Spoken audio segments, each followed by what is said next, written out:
Hi, I'm here today to talk to you about particular specific workflows, and today we're going to look at a workflow specific to a hospital, and that is an imaging workflow. Now, I wanted to talk about this because there is a lot of discussion currently with optimising the NHS. Now, the NHS is an institution that is beloved to many, including myself. And I know plenty of people work in the NHS. I've been treated successfully by the NHS, and I owe a massive debt of gratitude to the people that work there. They're amazing, lovely, thoughtful, selfless people. And I wanted to sort of draw attention to some of the criticisms that I feel are both justified but also unfounded in many ways, because they're not addressing the true root of the issue, and that is one of optimisation, of workflow optimisation specifically, so that we have more efficiency in the systems within the NHS. Now, one of the major criticisms is that there is major inefficiency, and so therefore there's wasted money. And I think the emphasis is on efficiency, because year on year, in real terms, investment in the NHS is either stagnating or dropping. So even though it may stay the same, or it may even increase, it's increasing at a level below inflation. So in real terms, investment is being reduced in the NHS. In fact, despite protestations by the government that there is historically the largest investment of cash in the NHS, it's only carrying on in a historical trend of about 3 or 4% per year increase. The increase in funding was announced in July last year, and Lord Darcy himself made a comment that, despite the increase in cash, which is very little in real terms, there needs to be a serious optimisation, and that he literally called the NHS a fractured system that is in desperate need of radical simplification. Now, I'm going to look at one particular workflow and look at how it could be optimised, whether it can be optimised, and how software could possibly help. So I talked to a friend of mine who worked in a southern NHS trust, and he revealed to me the details of a workflow for imaging or for scanning an injured patient. So step one in the process, there is a request by the doctor for imaging of a patient. And the first step involves, let's call it App 1, and in App 1, the administration arm of the ward or individual would put in the data as referenced by the doctor for the scan, but those administrative personnel wouldn't be there with the doctor or have that expertise. So at the very first step, you're getting some information being entered incorrectly possibly, and some drop-down options being automatically put in because the administrator doesn't have the knowledge, so they just choose the same option every time because it allows them to complete the workflow and then send off the data, and no one's ever given them feedback about it being wrong. So this information is then passed to a second app to generate the request, but there are other issues with this second app because the interface is poor and the data must be input multiple times, so there's more chance for mistakes. This request is then passed to the radiology information system, which is then this third app, and there it's authorised and the parameters of the scan are set, so which device, which body part, etc. And once that's been confirmed, the relevant parties are contacted regarding the appointment, so the patient, radiologist and the doctor. Step 2 will be performing the scan, and then this is performed in App 3, and then it's passed to App 4 for image viewing, and all the clinicians have access to App 4. Once the images have been reported on, these reports can be accessed in both App 1 and App 4. And in Step 3, there is some notification of the report completion, but for the inpatients there is no notification of report availability. The ward teams will be expecting the images and reports to become available, and the system works by them looking intermittently, so they're not notified. They have to check every now and then to see if anything's been provided. So because of the lack of notification, if there's any changes made after someone on the ward has checked the report, that person on the ward won't be notified. They would have to then go back and check again. So if any changes or updates are made, nobody knows.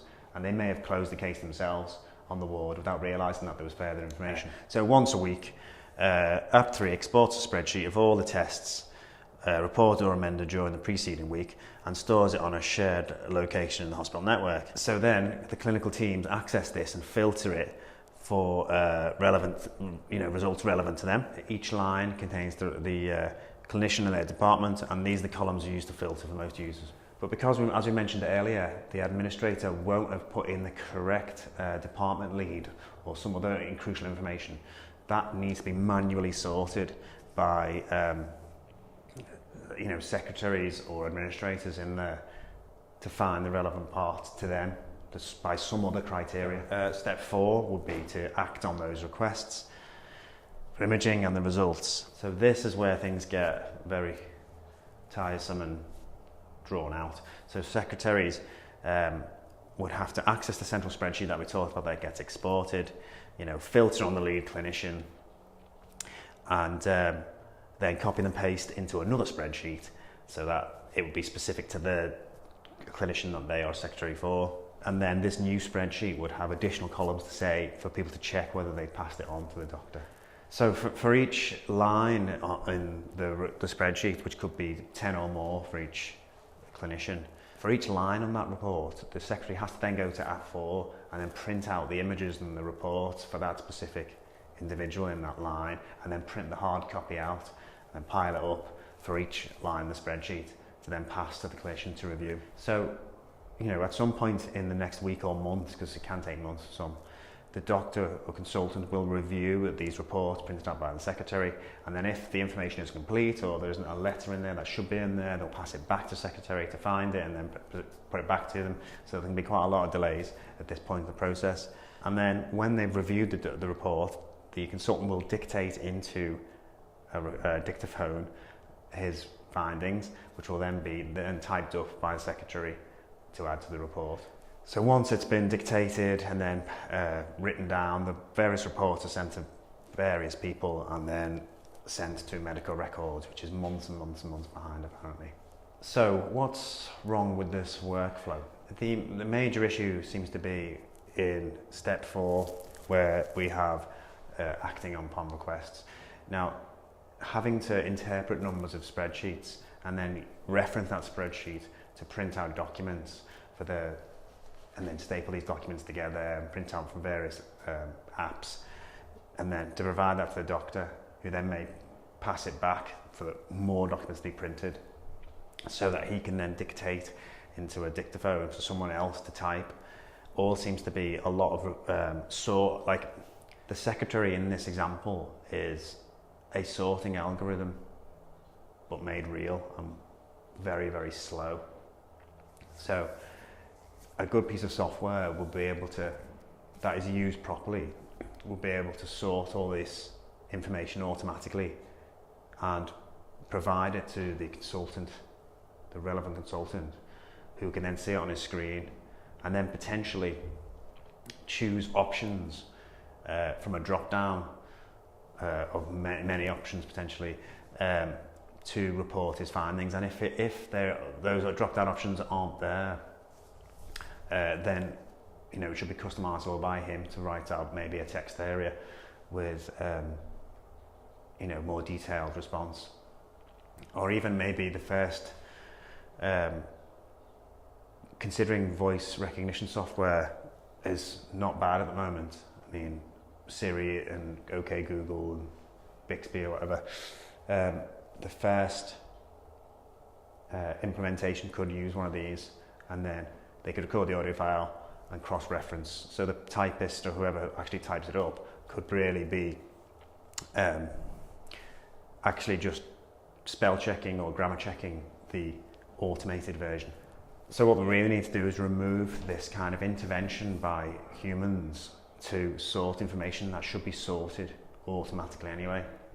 Now, the reason why this is not happening is probably because there are numbers of discrete bits of software that do not communicate via API or any other way with each other properly.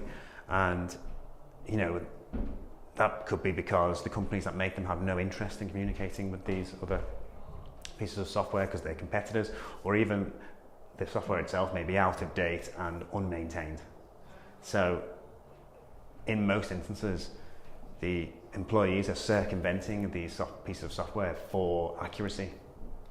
And for me, the real reason why they circumvent the software is because the software itself is too rigid and doesn't allow for scenarios that are complex and adaptive.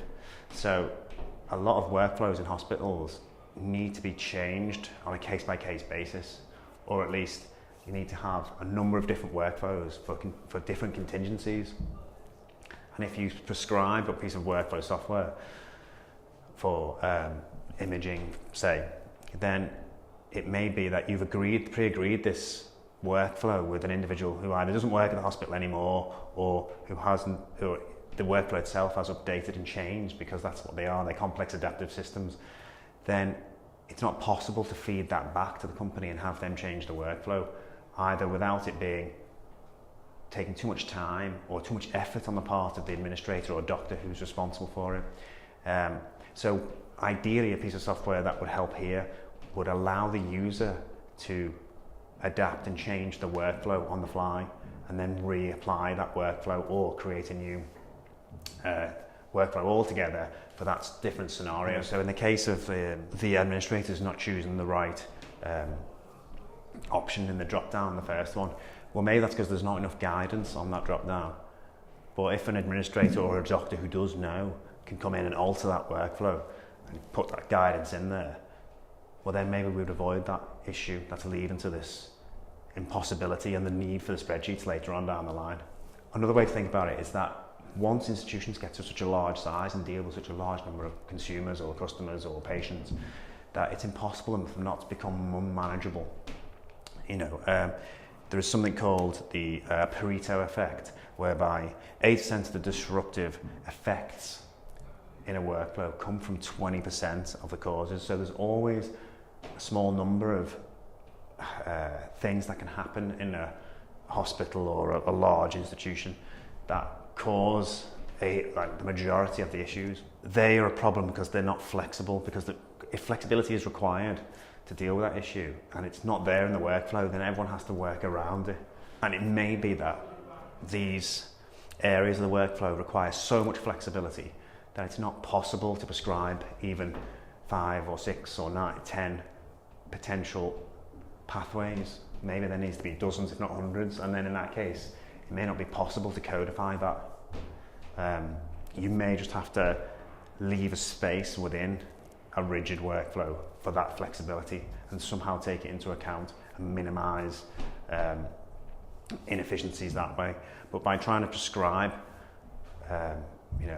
dictatorially how a workflow should be, you are limiting and making people circumvent it and make it redundant, and also add layers of confusion. And part of complex adaptive systems, part of the issues around these workflows is that by circumventing that small part that requires flexibility, you're adding problems down the line, which is where we see, spreadsheets and secretaries copying and pasting and redundantly printing. That's a consequence of there not being flexibility earlier on in the system or the appropriate training. So recently I read about a GP practice in Brighton that employed a workflow management administrator, and they discovered that by analysing their workflow, especially their document workflow, they reduced the number of non-clinically important documents arriving at the doctor's desk by 80%. Now that's an incredible change, and the doctors in the practice estimated that it would save them like an hour a day at least. And this is the kind of approach I think could work, but there's always endless debate about whether paying an administrator to analyse workflows is more cost effective than just not having an administrator and then having the time on the doctors as the doctors. So as long as there's a cost benefit analysis that makes it valid, then I think it's a good choice.